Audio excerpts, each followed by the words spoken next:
lucky red cap? Mom, where's my lucky red cap? Mom, I hate those pimento things. They make me gag. Marge, I split my pants again. Ooh, could I have 2 sandwiches today? Make the bologna sandwiches, too. Could I have 2 slices of bologna?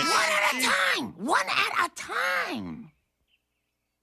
Double bologna! Double bologna! Don't forget to make it double bologna since you can hardly take the bologna. Enough!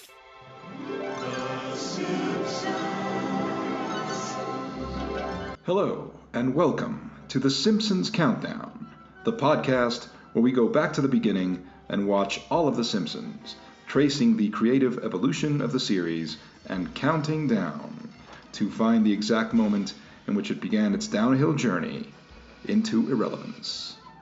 I'm Erix Antoine, and this week I'm joined by my good friend Jason Pollock. We'll be discussing Homer Alone, which originally aired on February 6th, 1992. In this episode, Marge has a nervous breakdown and must go for a weekend to unwind at Rancho Relaxo. She leaves Bart and Lisa in the care of her sisters, and Maggie at home with Homer. And that's basically what the episode is about. It was written by David M. Stern and directed by Mark Kirkland. Pollock and I are going to talk all about it. Stick around.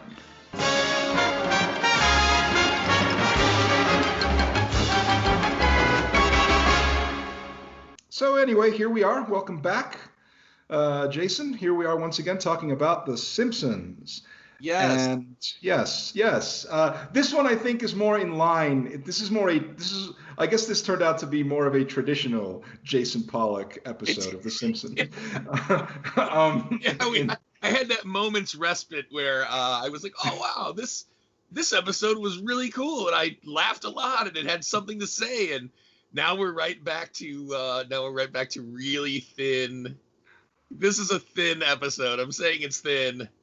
It's the kind of thin where you think that maybe it was cursed by a stereotypical gypsy, poorly written by Stephen King.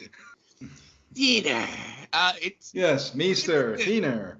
It takes it's that rare episode of The Simpsons that posits that Marge Simpson is a great parent and a loving wife, and the rest of her family are some variant of unholy monster. That's a rarity with The Simpsons. They don't usually go to that well very often, where like Bart is crude and Homer's a monster, and Marge is saintly, but holy crap, here we are. That's really the premise of the episode. That's what it boils down to. It's like Marge takes it and takes it and takes it, and in this moment she can't take it anymore. Until she can't take it anymore. Yes, you're right that there are probably about 657 other Simpsons episodes that, and I'm not even exaggerating when I say that, because the show, as of this recording, I think has over 700 episodes in existence. So in any case, when I say 657, there very well could be. That sort of are variations on the theme of this particular episode. And I'll grant you, I agree with you that it's rather thin. It's a rather thin way to execute this premise, which is a valid premise. I think, like, there hasn't been one that specifically focuses on this specific thing, on Marge finally exploding. And let's look at that. Let's look at the idea of an overworked stay-at-home mom, overworked and underappreciated, and who has finally reached her boiling point and can no longer take it. Like it's taken its toll. The 10 years of this have finally reached a point where it's like she explodes. And that's valid. I think that's a valid point. I don't think that the episode does very interesting things with that premise at all. Like even when she finally decides, you know what, I need time for me. Mm-hmm. And she goes to the spa. She ends up with a checklist of things that she does, and she's like, well, I've done all of these. I've done everything there is to do. And it's like, we couldn't see any of that? Like, it would have been fun to see her doing things that are, exciting and life affirming, if for no other reason. The first thing, I think it's like the first thing on the checklist is that she goes bungee jumping. Mm-hmm. I mean, even for the like visual gag of her hair, like the obvious visual gag of her hair, like in a bungee jump, like they didn't even go for the visual gag. We didn't get to see any of that stuff because it would have been, too expensive to animate. Maybe, I mean, I don't know if too expensive. I think ultimately it boils down to time-consuming is, time is money in animation. Time is money everywhere, but the more backgrounds you have to draw, the more like pedestrians you have to draw. Like there would be people standing around in line waiting to do the bungee jump thing, and it's like, did they just not want to design and execute that? Would it have been too much of a pain in the ass? It's like, could we have seen her doing some of that stuff and having fun without her like brutal family around her? Like I would have appreciated that. Right. Well, it goes down to the choice that was made in what the focus of this story is. And I think that the fundamental problem is that when they said, okay, we have this premise of Marge going nuts and, having to go away for a while, you have that premise, but you decide to make the episode not about Marge, right, but about the family. Right. About like how does the family deal with Marge's absence? That becomes the premise. And honestly, that's kind of a boring premise. Like we already know how they're going to deal with it. Like Homer and Bart deal with everything poorly. Like they're not going to do a good job. They're going to be lost without her. We know that. So instead of showing how they're lost, show how she's found. Show how she's found herself. I mean, you just know that all of the things they're promising her at the end of the episode, like, we'll pay more attention, we'll be better. It's like, no, that's not remotely the premise of this show. The premise of this show is that they're monsters. Right. I mean, the thing is, I agree with you that the episode would have been more interesting if it was called Marge's Lost Weekend or like whatever, like something like that. And where the focus was Marge on this vacation, doing all this crazy shit, getting into trouble even. I mean, we're going to have episodes that are more like that later. Sure. So it's fine. I'm preemptively saying that they eventually realized this. Sure. But, and I mean, here we are. We're just in season 3. Things are still getting better, but they're not quite there yet. But, so yeah, the episode, had it been Marge's Lost Weekend, and then you have, instead of making it a 70-30 split where 70% of it is at home with Homer fucking around with Barney and Maggie and all that crap, and instead it's 70% of it is Marge at the spa, I think we have a more interesting episode. I don't know. Now here's the part where obviously that's harder to do. In terms of, like, I don't mean like the expense thing, but I mean like it's harder to write that story and make it funny, I guess. It takes more creativity. It's a lot easier to just, let's have slapstick gags with Homer being a moron, and, let's have gross gags about Patty and Selma and the gross things that they do and how uncomfortable that is for Bart and Lisa, and like let's do that stuff because that's fairly easy to come up with and it's fairly like easy to execute. And granted, some of it is funny. Like I did get some laughs. The episode did pull some laughs out of me, so it's not entirely useless. But I guess it is lazy. I guess I will agree. Like, although I laughed more than once, I ultimately concede that, yes, this is lazy. This is lazy work. They're not exploring the potential to its fullest. And I think that, I chuckled a few times too. Not much, but I did. And the weird thing about it is I chuckled at like weird things. Like there's this strange thing going on with Chief Wiggum's voice, where instead of being kind of that like nasal but gruff voice, they added this like Edward G. Robinson gangster thing to it, like things he said where he's like, see, and he's like, like, where is this going? And you're like, why is this happening? And then he ends up in that conversation that clandestine conversation with the mayor. It's Yeah, like, with well, let me Clement. tell you how it's gonna go, and you're like, Yeah, right. what in the hell is this? Like, really? That is funny. That's actually one of my favorite parts of the episode is when Quimby and Wiggum are just like spitting cliches at each other. Right. You know, like you talk the talk, but do you walk the walk? Like what was it like? Don't cash check. What was it? Yeah, don't write checks your butt can't cash. Right. Or whatever. And yes, and all of his deliveries of those cliches, he's like delivering them like he's in the mob or something. You're like, why is Chief Wiggum talking like this? It's really weird, but it made me laugh because it was weird. And I was like, you know what? I'll take it. Whatever weirdness this is going for, I'll take it. I was happy to see Troy McClure.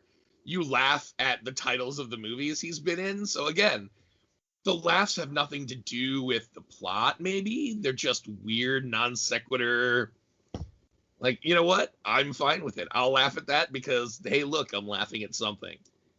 Okay, so yeah, how about this? Let's go through it. Like I've got some notes here, things that sort of stuck out at me, and I sort of we can discuss this. Things that are either good or interesting in the episode. Like it has a cute opening.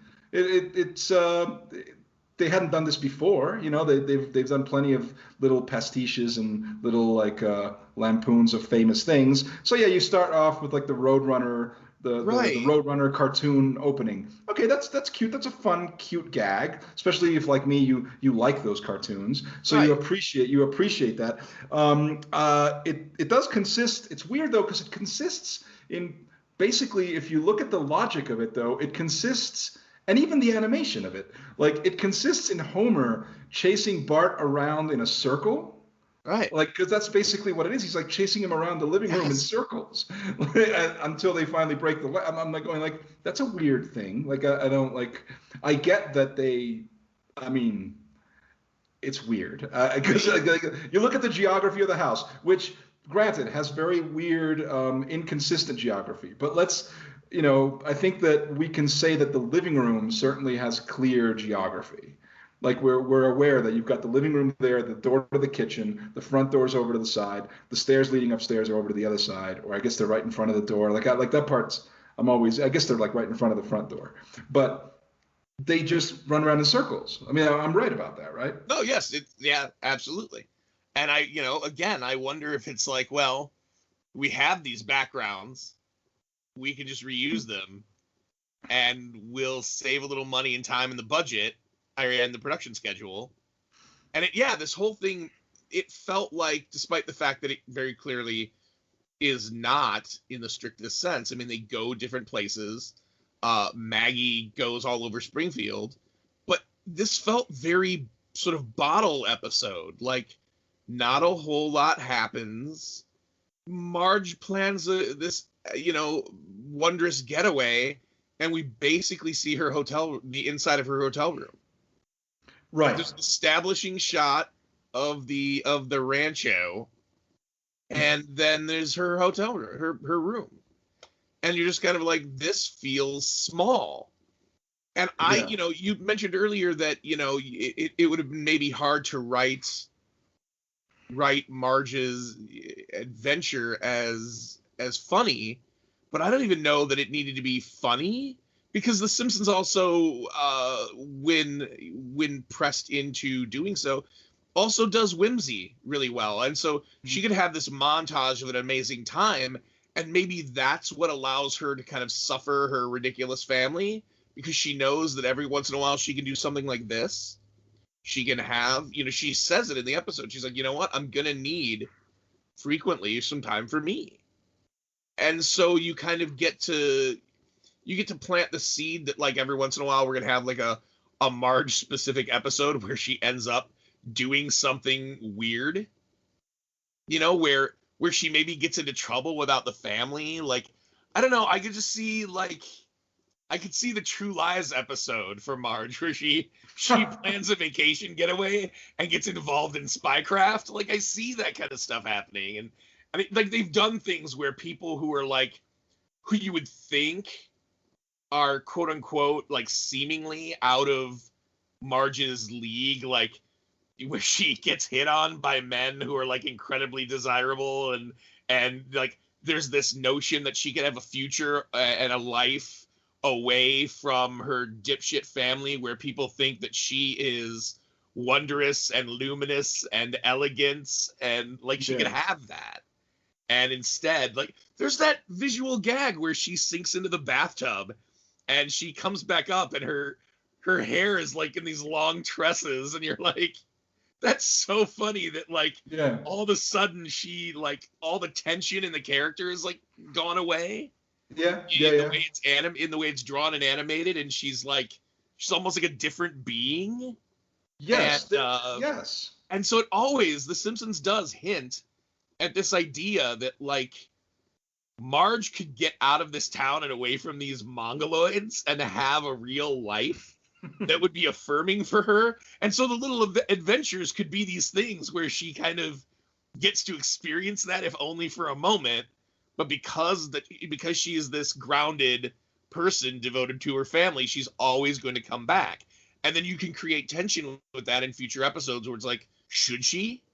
And it's one of those things, I guess, where we've talked about this before, where, I mean, even in the third season, and it is the third season now, it's like midway, well, a little better than midway through the third season. Yeah. And they're still kind of figuring out, the writers are still kind of figuring out, maybe they get the characters nailed down, but the situations and the context for some of the stuff, they haven't arrived, I think, at that point where people were like, wow, this show is a work of genius and a piece of American history.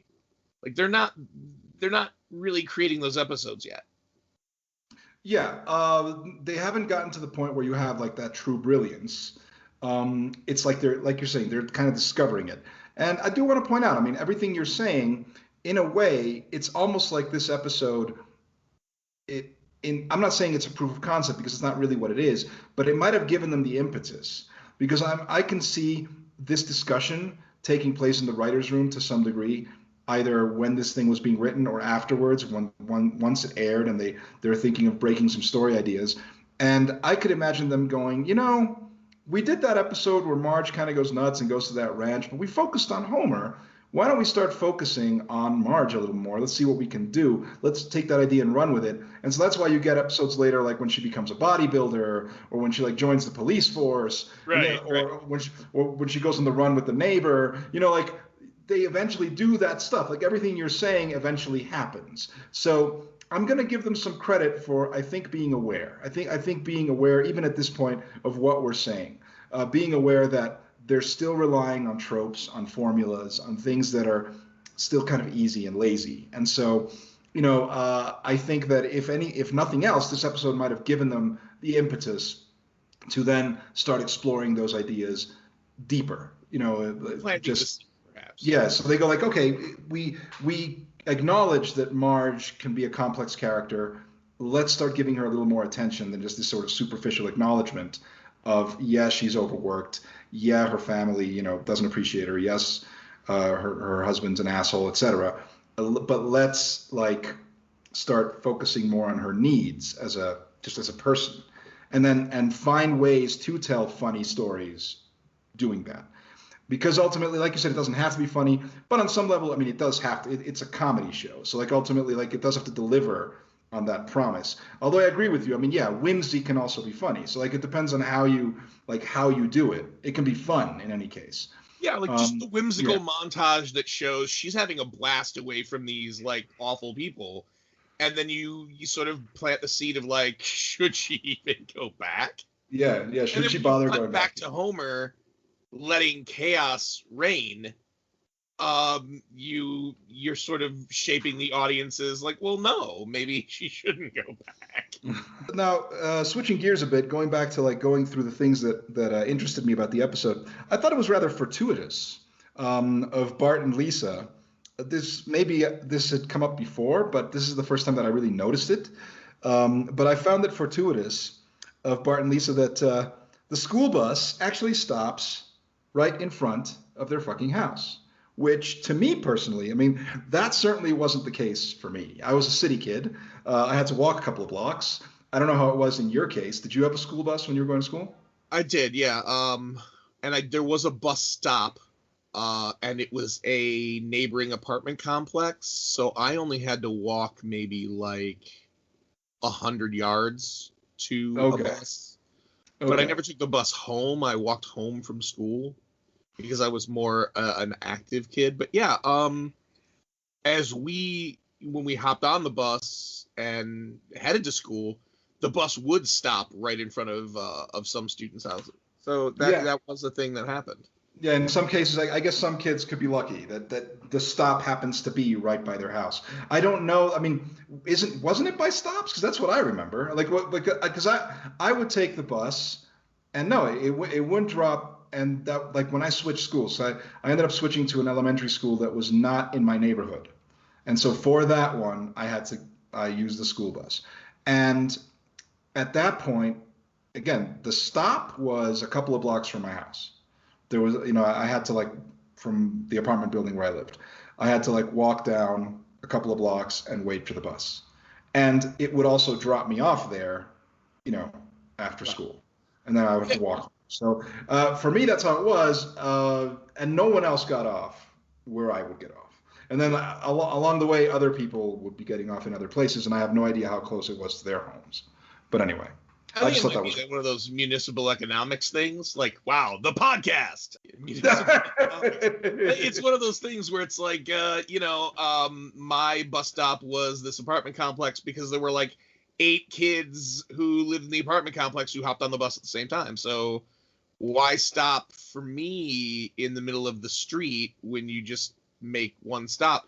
But then, on side streets, they would, literally stop right in front of a kid's house. So... I don't know. That is what it is. It's not. I don't think that's particularly invalid. One part of it that is well done. I like the way. I do think that the first half of the episode, or so, let's say the first act, is nicely structured. I like the way things build. It's clear what the premise is. It's a series of escalating things that sort of lead Marge to have this particularly stressful day where she has to, these are things she probably does every day, but today it's just particularly, she's just not in a good mood. And it's really taking it's more like that slow build, that slow burn where it's like, I've been taking this shit for a while and now I refuse. Today it's just a bad day for me. And this was one day where I wished they could have just given me a break. And so it's one thing after another, right? Because she doesn't have to take the kids to school every day, but that day because they're fucking late to get on the bus, that's something else she has to pile on to her responsibilities for the day. And then when she's going shopping and fucking Maggie has to break everything, and so all that stuff, and the whole thing about having to go to 2 different bowling repair things or whatever that is. Which I didn't even know if that exists, but okay, I guess it does. I'm not really a bowling enthusiast, so I assume bowling shops exist. I don't know that they're like that, but right, yeah, it's definitely not something you find in multiple. I don't know. I feel like every town I've lived in has a bowling alley, but they have a bowling alley, and if there's a store for gear, it's in the bowling alley. Right, or exactly, or next to it, or whatever. I can't for the life of me think of a store. And they do this a lot. They have the whole episode of The Simpsons where Homer, buys Marge a bowling ball for her birthday, and it's actually a gift for himself. But and I go okay, yes, of course I know that you can buy a bowling ball. I know you can do these things, and sporting goods stores probably sell that, but it just seems like Marge is going to not a sporting goods shop. It's not like she's walking into she is going specifically to a bowling store, right? It's guys who have the same name, right, Nick, right, which is good. So what I will say that I appreciate that. What finally does it is an obnoxious morning zoo crew. I think that's ultimately what pushes her over the edge. I believe it's like that's like that combined with Maggie spilling milk all over the place or whatever. But that plus the obnoxious morning zoo crew is sort of just like the idea that it happens in traffic. And why would she subject herself to this? Why doesn't she put on some good music or like whatever else? Like why must she listen to like Scott Shannon in the morning or like whatever it is that she's listening to on WPLJ? I mean, I thought that was funny. I don't know what you made of that. Growing up in the Chicago market, good Christ, did we have our share of dog shit morning drive time DJs. Holy shit, they were awful. Man Cow came out of Chicago. That guy was a turd. Yeah, there were a lot of really awful drive time DJs with bad dick and fart jokes. There were guys who actually thought that they should be in bands. So they start bands. Then, of course, the single charts in Chicago. Like it sells in Chicago. And they all did crank calls, of course. Like that was a thing. Like that was just a thing. Yeah. They'd have the guy there, the funny guy who'd be doing the funny voices, and he'd be doing like the crank calls. That was something that was very common. I think most of them had that crank call segment. It is. You're right. There's something to be said about the notion that that's kind of like the final. That's the breaking point, because that would do it. I just think about stuff like that, and you realize, holy shit, it's a major media market. These DJs are all fighting for a chunk of that. One of them gains a bit of superiority, and back then that meant that he was going to wind up syndicated, and he'd end up signing like some multi-million-dollar deal. And you're like, Jesus Christ, Man Cow Muller is a multi-millionaire. Boot me in the fucking balls. Like, that's harsh. Yeah, well, I mean, back in the day, it seems to me, and I don't know, like, when this might have started. I mean, I guess it was in the 80s. But, I mean, I think that what happened is that Howard Stern, like, took off and became such a phenomenon that I think that everybody just wanted to be Howard Stern. Yeah. And that's why you have this like proliferation where, okay, but it's like Howard Stern is Howard Stern. Do your own thing, my friend. It's like, why did everybody want that? Yeah, there's a quote I love from Jackie Chan. And I have a love-hate relationship with Jackie Chan, but sure.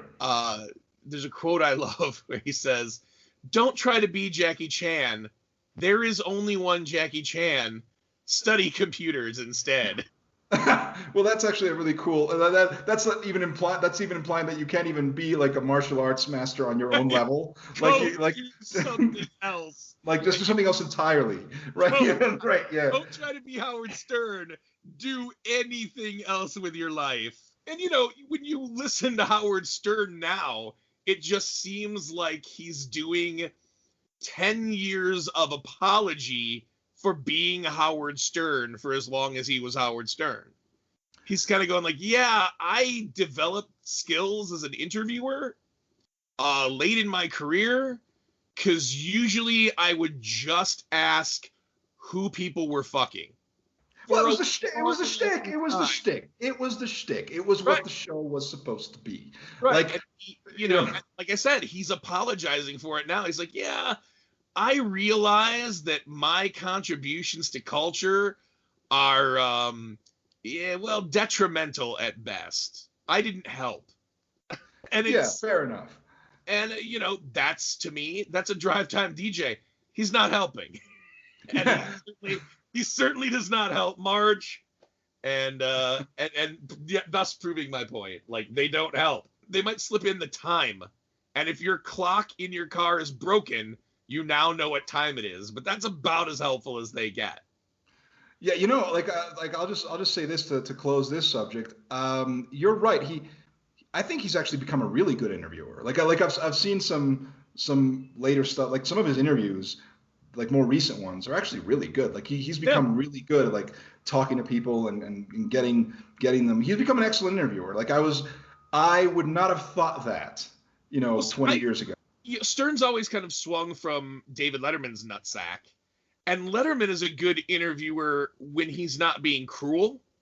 Right, when he actually cares, when he actually cares about Stern has never really wanted to be cruel so much as he wanted to be puerile.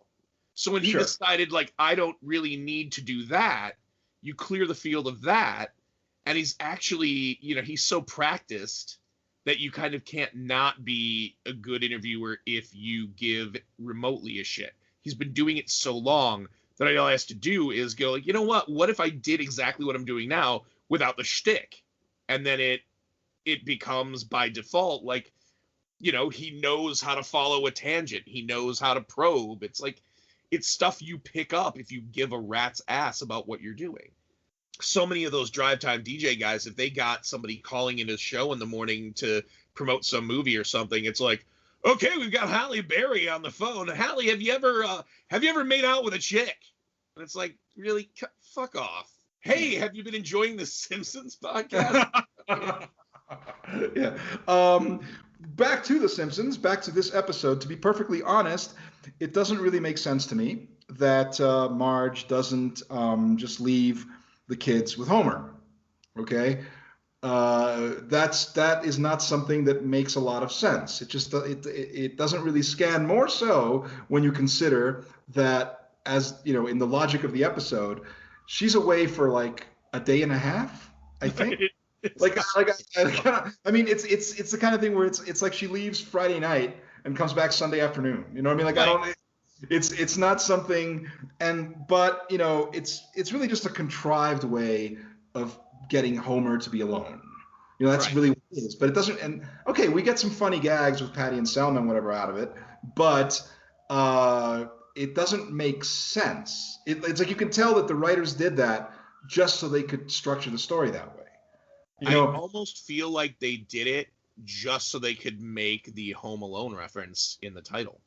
Like, they thought they were being clever, and it's just kind of like, yeah, but why not just all the kids are there, and then you can create more chaos? Yeah, Homer Alone, actually, not only is the title a play, but they have like one bit where they do that gag where he actually, where Homer comes up and puts his hands on his face and screams. Like, they actually do that as sort of an acknowledgement of that. And I go like, okay, and we're sitting here and we're going like, oh, a Home Alone reference, how topical. But let's be like, I mean, this is 92, it's early 92, which, I mean, Home Alone, the highest grossing American film of 1990, I believe. Certainly was like one of the biggest things. And that's why it almost seems, because all their movie references tend to be a little more on the classic side. Right. Like around this. So this seems almost like they're going for something sort of new. Like, by their standards, it just seems cheap that they would go there. Like that they would frame this. Yes, it's a hugely popular movie, but it was fairly recent. We're referencing something new, for the kids. Right, but it's also, if you're going to do a Home Alone thing, if you're going to do like a takeoff on Home Alone, obviously it makes more sense to have it be Bart and Lisa, or or Bart, or like what, like it just makes more sense to do that. But leaving Homer by himself, and the thing of it is like, he's not by himself. He's got Maggie, and that's a responsibility that he doesn't. It's weird. It's like she ends up being quote unquote lost. Oddly enough, through no fault of his. She just wants her mom back. Yeah. It's not like he's neglecting her and not paying attention when she disappears. She uses a great deal of agency to sneak away from the house intentionally and on purpose. Yeah. He doesn't abandon her or leave her or neglect her. She's like, I've got to find my mom. Like, this sucks. And so Homer's not even alone to kind of ruin things in that typical Homer Simpson fashion. He just sort of exists and then panics when Maggie's gone, and then kind of never has to do anything to get Maggie back because Wiggum just brings her back. Like, I actually wanted to talk about that. I'm glad you brought it up. The resolution of the episode is extremely anticlimactic, to say the least. I mean, Homer's a lucky son of a bitch. All right, like he just is. But from a storytelling point of view, okay, it's kind of weird that they introduce a major conflict. This is a major conflict. You know, Maggie running out of the house.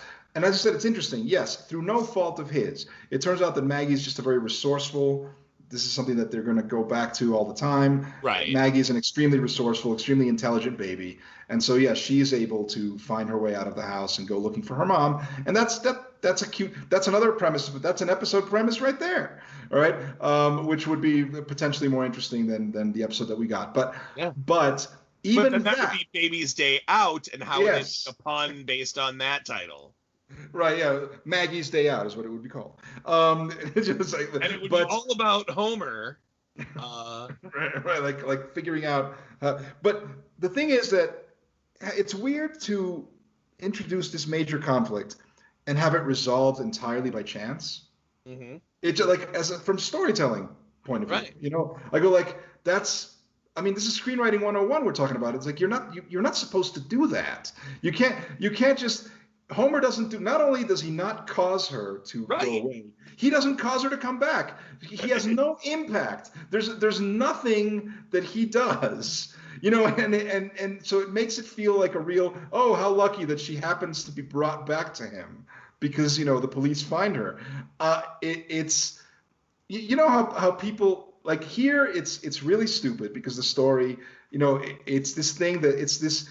Conflict they inject for there to be some suspense in the final act of the episode. But you know how people complain, this is something you'll appreciate because I know you love to rail against quote unquote nerds. You know how they always talk about how Raiders of the Lost Ark is and I personally hate this. Maybe you agree with it or maybe you have a different take on it. But you know how they always talk about how Raiders of the Lost Ark Indiana Jones from it, right. The end result is the same. Yeah. Right. They always say that. It was like it's pointless. Like he does nothing. He does nothing. He has no agency. He does nothing. If he didn't exist, the Nazis would find the Ark. They'd take it to that cave. They'd open it up. They'd all be fucking dead. Probably Hitler would have died too. But I mean, I don't think that that's true because the story is constructed. It's not about, you know, it's about the search. I mean, it's not about that. It's about him trying to get to the Ark before they do. That's really what it's about. Right. It's like that's what the story is. He's not trying to kill the Nazis. That's not his goal. His goal is to recover the Ark and take it. And if it were about killing the Nazis, he could also have stayed home because Allied forces would have just killed the Nazis. Right. It's about getting to the Ark, and so it's a race. And sometimes a chase, and yeah, people who come up with shit like that, it's like, oh ho ho ho, my friend, you're very clever. You also suck. Wait a minute. Well, because you're not. It's an invented thing. Because like we said, like the story is about finding the Ark, which evidently he does. And so in the end, in the climactic moment, the villains get the drop on him. Right. Okay, and the villains are ultimately felled by their own ambition, etc. Okay, fine. That's just the resolution to the story. It's a Deus ex machina thing, but it is still the resolution to the story. But the story is about Indiana Jones finding the Ark and taking it from the Nazis, and that still happens. And in order for that to happen, Indiana Jones would have to be involved. So yes, I mean, fuck you nerds for that stupid theory because it's not. Far more offensive to me is the sort of anti-science, anti-intellectualism streak that runs through those films. And you would think, wait a second, he's an archaeologist and a teacher. How could you possibly think that? It's like, he tells Marion to close her eyes and not look at what comes out of the Ark of the Covenant because the premise holds some things we should not know. Kate Blanchett's character in 4 is literally killed because she says, I want to know everything. Like, there's something to be said for like, no, you can't know that. It's like, hey, you know what? Don't get me started on, you know, Last Crusade's leap of faith. It's like, oh, I get it. Science, technology, book learning, that doesn't compare to superstitious hocus pocus bullshit. I've never had that take on it. That's an interesting take, though. I'll give you that. One thing, though, since we're on the topic, I've always wondered. I still am not clear on this. How is it that Indiana Jones knows to close his eyes? Because it's like he realizes that. It's like he knows that if you look at it, you're going to die. So maybe it's something that for 40 years I've missed, but how is it that he knows to do that? Well, here's the thing. Again, this is a man technically of science. This is a learned man. Mm-hmm. And he's laughing at Marcus Brody, Denholm Elliott's character, at the beginning, telling him that, the legend and lore of the Ark is that if, an army with the Ark before it is invincible, it destroys everything in its path. And at sort of the last moment, he decides to believe in superstition rather than knowledge. He buys into the biblical interpretation and says, what's in there is a destructive force meant to punish the enemies of God and his chosen people.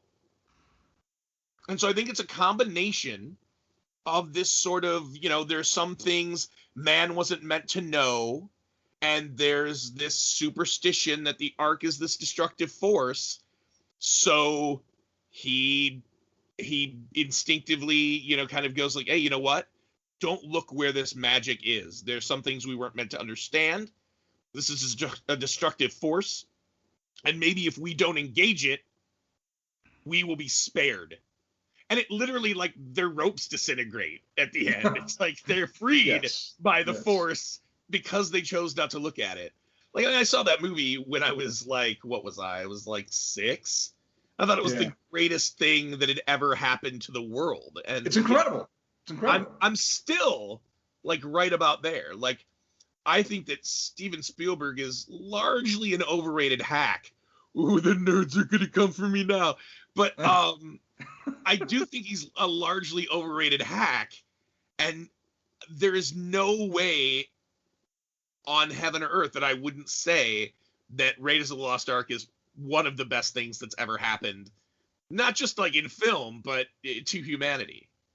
I love the first Indiana Jones. And I say first Indiana Jones, it's weird. I say the first Indiana Jones as if other Indiana Jones films exist.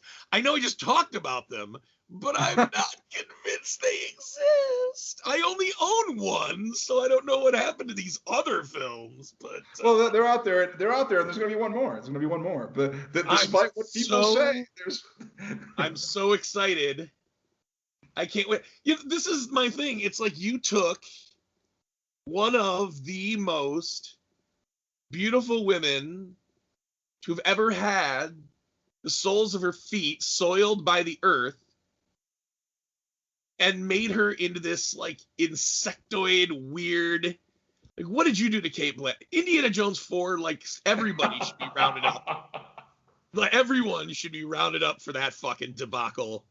And people are like, oh, nuke the fridge. I'm like, that's the most fun thing the movie does. I agree with you. That's the best part of the movie. Lead-lined fridge and saves himself from the nuclear explosion.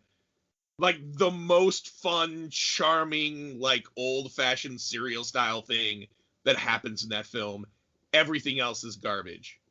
And it leads to, I think, maybe it's a bit hyperbolic, but it's not my favorite, but it's one of my favorite shots in the whole franchise. Awesome, yes. That mushroom cloud with him standing in the in the foreground. It's amazing. It's an amazing shot.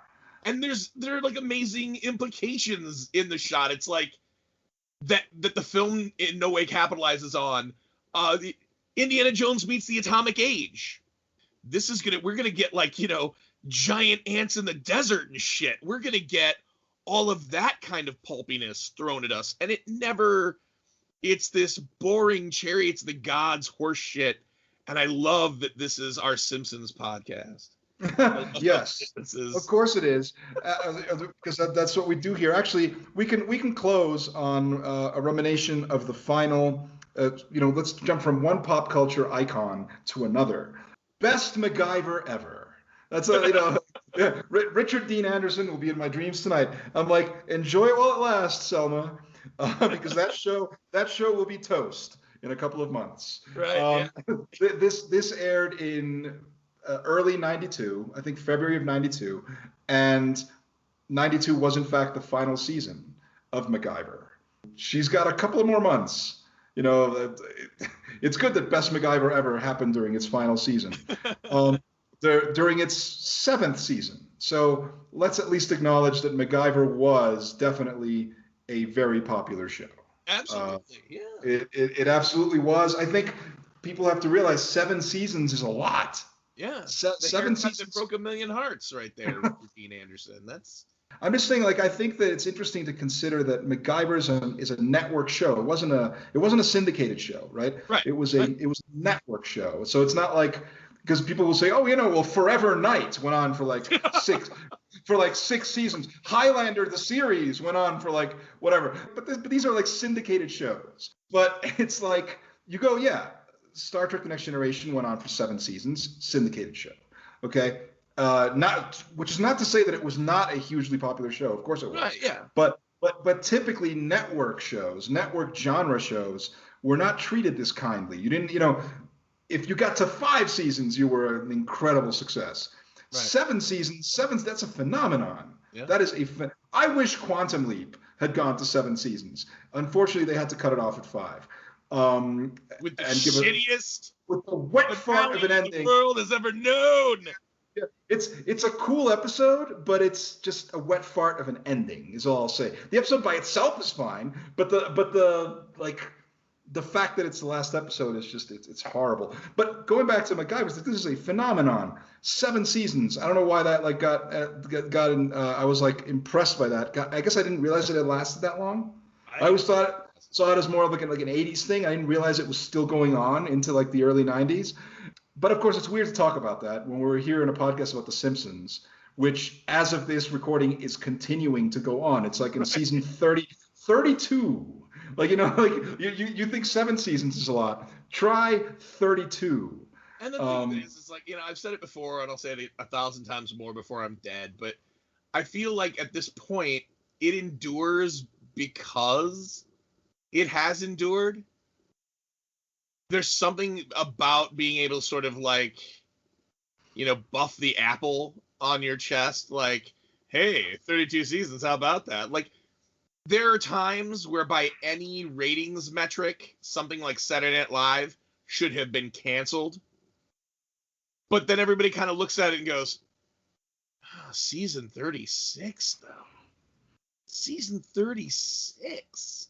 And if you get to that magic 40, that means something. And if you can hold on till 45, that means something. And it's right. You get to say the longest running variety show, the longest running comedy show, the longest running. You get to set your own record, break your own record every season.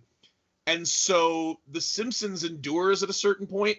I remember, good Christ, 15 years ago, they were saying, well, the thing about The Simpsons continuing is that paying the voice cast is getting so expensive, contract after contract, that it might just not be financially remunerative anymore.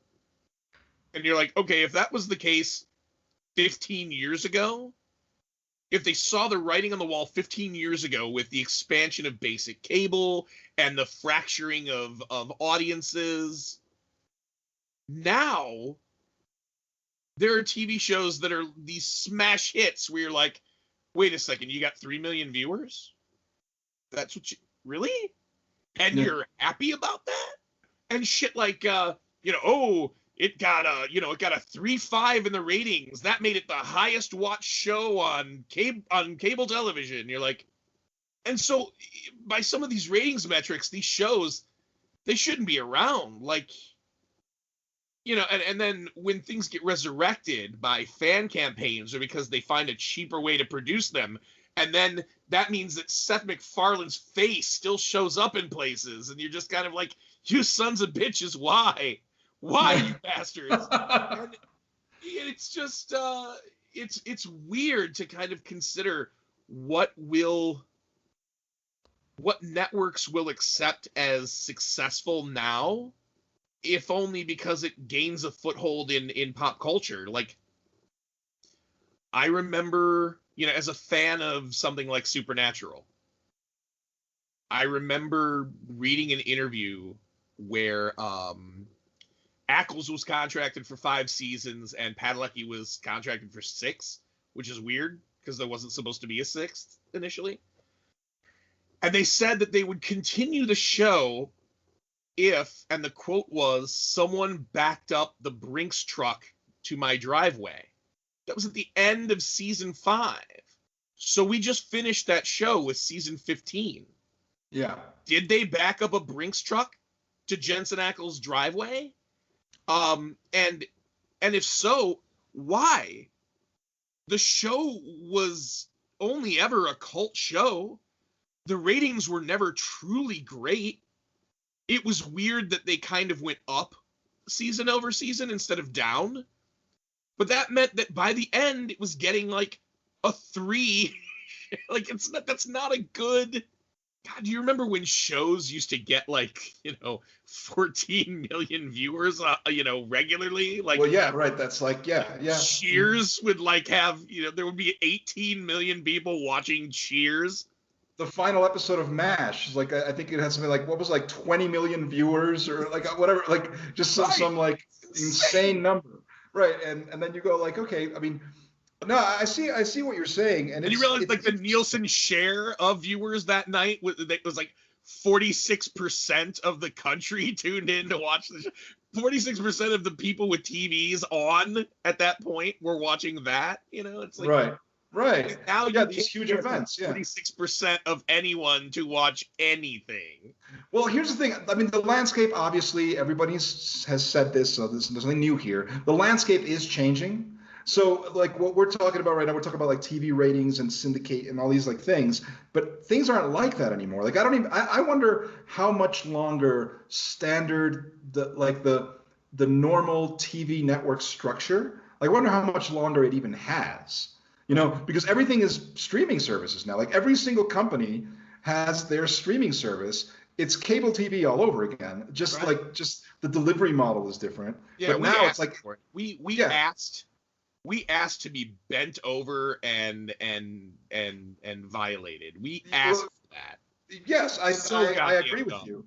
And then now it's because when it first happened, you go well, I don't, I'm cutting the cord. Why? Because I've got Netflix and I'm everything I need is right here. Wonderful. But now it's not the case. So expensive. I hate paying $90 a month. What do I get out of it? Nothing.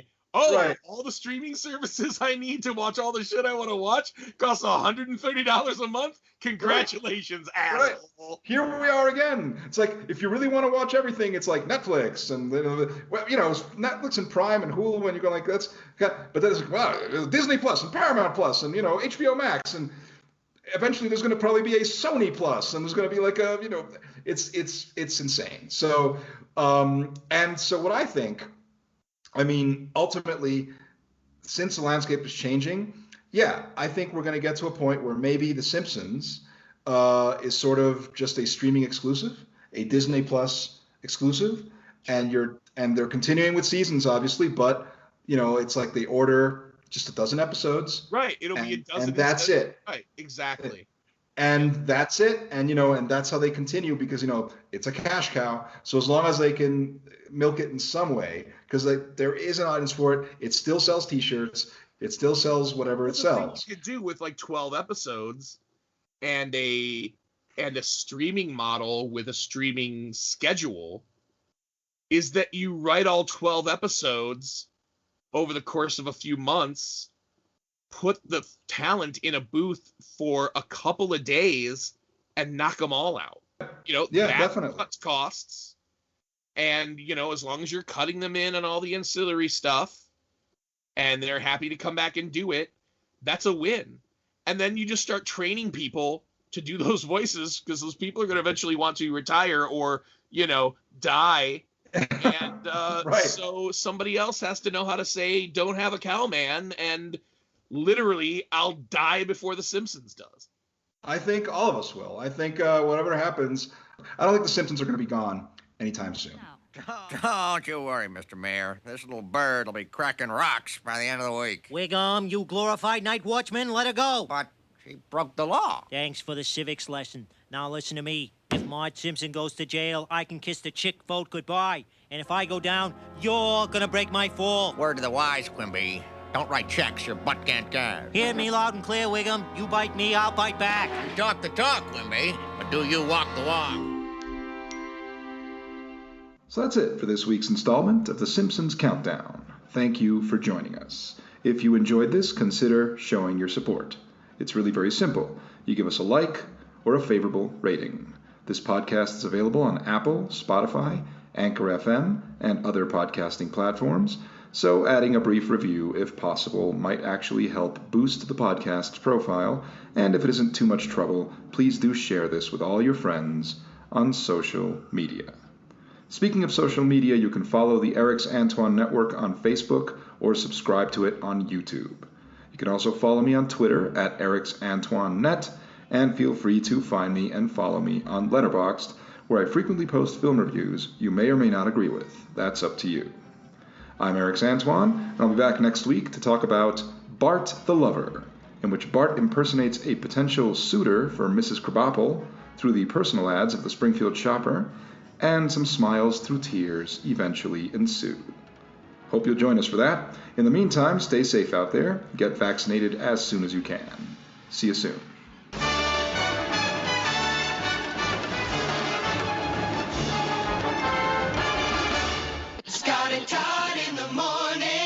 Good morning, everybody. It's Thursday, November the 18th, 1993. The Scott and Todd program is on PLJ. Good morning, my friend. Good morning, Scott. New York City weather, most...